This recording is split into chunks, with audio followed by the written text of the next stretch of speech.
Hi everyone, ಎಲ್ಲರಿಗೂ ನಮಸ್ಕಾರ. Welcome to Soujanya zone YouTube channel. ಇವತ್ತು ಸಂಜೆ ನನ್ನ ಮಗಳಿಗೋಸ್ಕರ ಸ್ವಲ್ಪ ಥಿಂಗ್ಸ್ ತೊಗೊಂಬರ್ಬೇಕು ಅಂತ ಶಾಪಿಂಗ್ ಹೋಗಿದ್ವಿ. ಅವಳಿಗೆ ಕೆಲವು ಬಟ್ಟೆಗಳು ಮತ್ತು ಶೂ, ಸಾಕ್ಸು ಹೀಗೆ ಸ್ವಲ್ಪ ಐಟಮ್ಸ್ ಬೇಕಿತ್ತು, ಹಾಗೆ ಹೋಗಿದ್ವಿ. ಹೀಗೆ ಎಲ್ಲ ಐಟಮ್ನ ತೊಗೋತಾ ಇರಬೇಕಾದ್ರೆ ಒಂದು ಟಾಯ್ ನನಗೆ ಕಣ್ಣಿಗೆ ಬಿತ್ತು. ಇದನ್ನು ನಾನು ಸುಮಾರು 2-3 ವರ್ಷದಿಂದ ಇನ್ಸ್ಟಾಗ್ರಾಮಲ್ಲಿ ನೋಡ್ತಾ ಇದ್ದೆ. ತುಂಬ ಜನ ವಿಡಿಯೋ ಹಾಕಿದ್ರು ಮಕ್ಕಳು ರಿಯಾಕ್ಷನ್ ಹೇಗಿರುತ್ತೆ ಇದ್ರ ಮೇಲೆ ಅನ್ನೋದನ್ನು. ಸೊ ಅವಾಗಿಂದನೂ ನಾನು ತೊಗೋಬೇಕು ಯಾವುದಾದ್ರೂ ಮಕ್ಕಳಿಗೆ ಅದು ರಿಯಾಕ್ಷನ್ ಹೇಗೆ ಕೊಡ್ತಾರೆ ಅನ್ನೋದನ್ನು ನೋಡಬೇಕಿತ್ತು. ಇನ್ನಲ್ಲಿ ಅದನ್ನು ನಾನು ನನ್ನ ಮಗಳಿಗೆ ತೊಗೊಂಡಿದ್ದೀನಿ. ಸೊ ಹೇಗೆ ರಿಯಾಕ್ಷನ್ ಕೊಟ್ಟಿದ್ದಾಳೆ ಅನ್ನೋದನ್ನು ನೀವೇ ನೋಡ್ಕೊಂಬನ್ನಿ ಒಂದ್ಸಲ.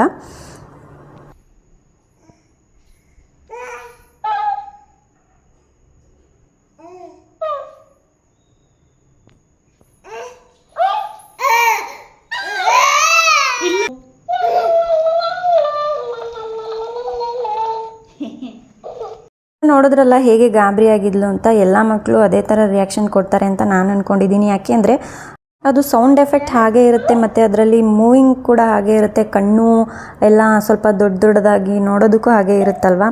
ಸೊ ಹಾಗಾಗಿ ಮಕ್ಕಳು ಹೆದರ್ಕೋತಾರೆ ಅಂತ ಅಂದ್ಕೊಂಡಿದ್ದೀನಿ. ಫಸ್ಟ್ ಟೈಮ್ ಅದನ್ನು ನೋಡಿದಾಗ ತುಂಬ ಗಾಬರಿ ಆಗಿದ್ಲು.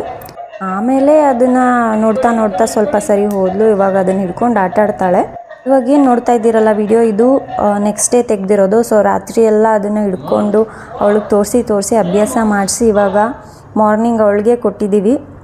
ಸೊ ಆಟ ಆಡ್ತಾ ಇದ್ದಾಳೆ. ಆದರೂ ಸ್ವಲ್ಪ ಕನ್ಫ್ಯೂಷನಲ್ಲಿ ಇರ್ತಾಳೆ. ಸ್ವಲ್ಪ ಗಾಬರಿಯಿಂದ ಮುಟ್ಲೋ ಬೇಡವೋ ಹಿಡ್ಕೊಳ್ಳೋ ಬೇಡವೋ ಅನ್ನೋ ಥರ ನೋಡ್ತಾ ಇರ್ತಾಳೆ ಅಷ್ಟೇ. ಇನ್ನು ಇವತ್ತು ಅವಳಿಗೆ ಕಿವಿ ಚುಚ್ಚಿಸ್ಬೇಕು ಅಂತ ಅಂದ್ಕೊಂಡಿದ್ದೀವಿ. ಸೊ ಕರ್ಕೊಂಡು ಹೋಗ್ತಾ ಇದ್ವಿ. ಎಲ್ಲ ರೆಡಿ ಮಾಡಿ ನಗ್ತಾ ಇದ್ದಾಳೆ. ಪಾಪ ಅವಳಿಗೊಂಚೂರು ಐಡಿಯಾ ಇಲ್ಲ ಇವತ್ತು ನನಗೆ ನೋವು ಮಾಡ್ತಾರೆ ಅಂತ. Hi guys, welcome back to my channel. ನೀವು ನೋಡ್ತಾ ಇದ್ದೀರಾ ಸೌಜನ್ಯ ಝೋನ್ ಯೂಟ್ಯೂಬ್ ಚಾನಲ್. ಇವತ್ತು ಬೆಳಗಿಂದನೇ ಬ್ಲಾಗ್ ಸ್ಟಾರ್ಟ್ ಮಾಡಿದ್ದೀನಿ. ಇವತ್ತಿನ ಬ್ಲಾಗಿನ ವಿಶೇಷ ಏನಂದರೆ, ಫಸ್ಟ್ ಆಫ್ ಆಲ್ ಇವತ್ತು ನನ್ನ ಮಗಳಿಗೆ ಕಿವಿ ಚುಚ್ಸಕ್ಕೆ ಹೋಗ್ತಾ ಇದ್ದೀವಿ. 8 ಮಂತ್ ಕಂಪ್ಲೀಟ್ ಆಯಿತು. ಸೊ 9 ಮಂತ್ಗೆ ಕಿವಿ ಚುಚ್ಚಿಸ್ಬೇಕು. ಸೊ ಇಲ್ಲೇ ಮಾತಾಡ್ತಾ ಇದ್ದಾಳೆ. ಸೊ ಅಳ್ತಾಳೋ ಏನೋ ನನಗೆ ಗೊತ್ತಿಲ್ಲ. ಆಬ್ವಿಯಸ್ಲಿ ಅತ್ತೆ ಅಳ್ತಾಳೆ. ಇಷ್ಟ ಆಡ್ತಾ ಇದ್ದಾಳೆ. ಸೊ ಓಕೆ, ಇವಾಗ ಹೋಗಬೇಕು ಕಿವಿ ಚುಚ್ಸಕ್ಕೆ.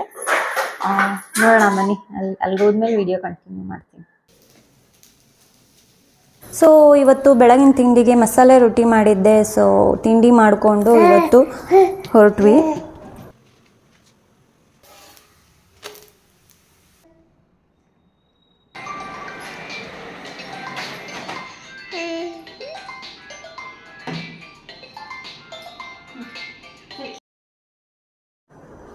ಸೊ ಶಾಪಿಗೆ ಬಂದ್ವಿ. ಅಲ್ಲೇ ಕಿವಿ ಚುಚ್ತೀವಿ ಅಂತ ಹೇಳಿದ್ರು. ಸೊ ಹಾಗಾಗಿ ಅಲ್ಲೇ ಕಿವಿ ಚುಚ್ಚಿಸ್ತಾ ಇದ್ವಿ. ಓಲೆ ಸೆಲೆಕ್ಟ್ ಮಾಡಿದ್ದು ಆಯಿತು.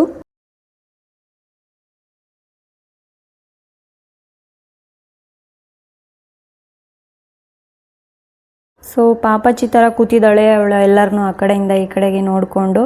ಸೊ ನನಗೆ ಸ್ವಲ್ಪ ಟೆನ್ಷನ್ ಆಗ್ತಾಯಿದೆ, ಏನು ಮಾಡ್ತಾಳೋ ಏನೋ, ಹೇಗೆ ಅಳ್ತಾಳೋ, ನೋವನ್ನ ತಡ್ಕೋತಾಳೋ ಇಲ್ವೋ ಅಂತ. ಅಜ್ಜಿ ಜೊತೆ ಕೂತಿದ್ದಾಳೆ. ಸೊ ಹಿಡ್ಕೊಳ್ಳೋದಕ್ಕೆ ಅಜ್ಜಿನೇ ಕರೆಕ್ಟು, ನನ್ನ ಕೈಲಂತೂ ಆಗಲ್ಲ.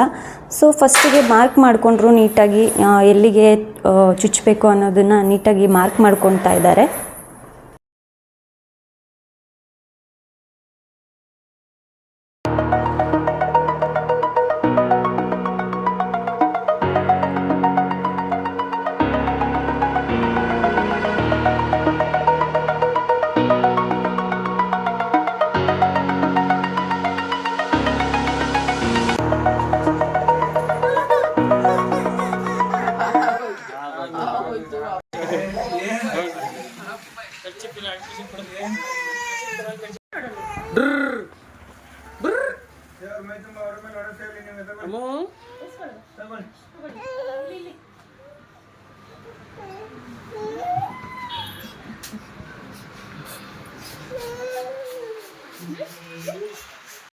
ಕಿವಿ ಚುಚ್ಚಾದ್ಮೇಲೆ ಡೈರೆಕ್ಟಾಗಿ ಮನೆಗೆ ಬಂದ್ವಿ.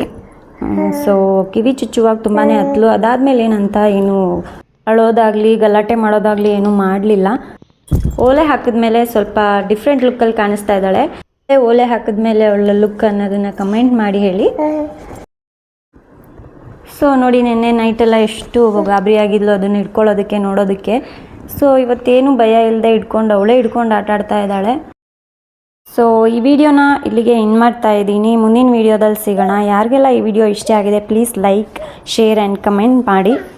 ಹಾಗೆಯೇ ಸಬ್ಸ್ಕ್ರೈಬ್ ಮಾಡೋದು ಮರಿಬೇಡಿ ಪ್ಲೀಸ್. ಯಾರೆಲ್ಲ ಸಬ್ಸ್ಕ್ರೈಬ್ ಮಾಡದೆ ನೋಡ್ತಾ ಇದ್ದೀರಾ ಅಂಥವರೆಲ್ಲ ಪ್ಲೀಸ್ ಸಬ್ಸ್ಕ್ರೈಬ್ ಮಾಡ್ಕೊಳ್ಳಿ ಅಂತ ಕೇಳಿಕೊಂಡು ಈ ವಿಡಿಯೋನ ಇಲ್ಲಿಗೆ ಮುಗಿಸ್ತಾ ಇದ್ದೀನಿ. ಮುಂದಿನ ವಿಡಿಯೋದಲ್ಲಿ ಸಿಗೋಣ. ಬಾಯ್.